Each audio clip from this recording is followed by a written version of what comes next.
معرفی سبک صنعتی.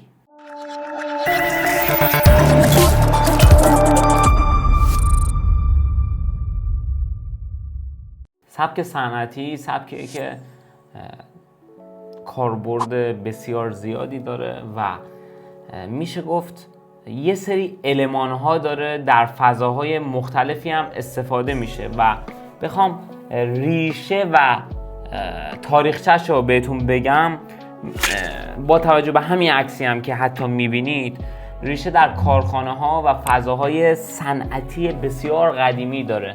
یه سری المان‌ها داره سبک صنعتی که امروزه معمولا در رستوران‌ها هم استفاده میشه و معمولا در سقف یک سری لوله‌ها، یک سری آرک‌ها، یک سری قوطی‌های آهنی مشخصه که پوشش داده نمیشه و دقیقاً پوشش ندادنش و دیدی که به صورت مستقیم داره نشونه سبک صنعتیه. دقیقاً مثل همین عکسی که مشاهده میکنید، یک رنگ خنثی و تیره‌ای داره، معمولاً رنگ خاکستری داره و با میکروسمنت میشه اجراش کرد. آجر استفاده میشه، چه آجر نسوز، اما اصلش اینه که آجر قدیمی استفاده بشه که اون حالت قدیمی بودن خودش رو داشته باشه.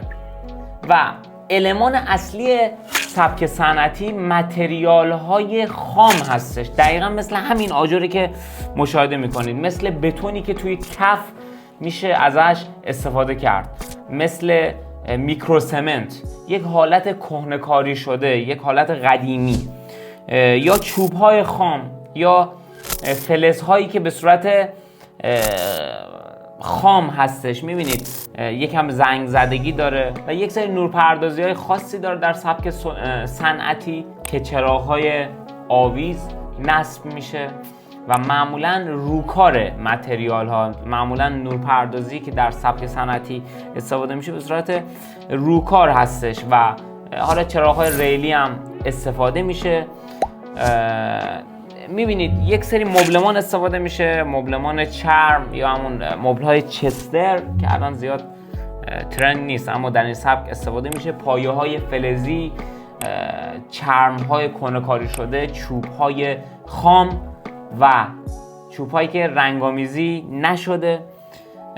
و کلاً بخوام از نظر پلان هم سبک صنعتی رو بهتون توضیح بدم، سبک صنعتی با دیوارهای باز و دلباز و سقف بسیار بلند طراحی و اجرا میشه.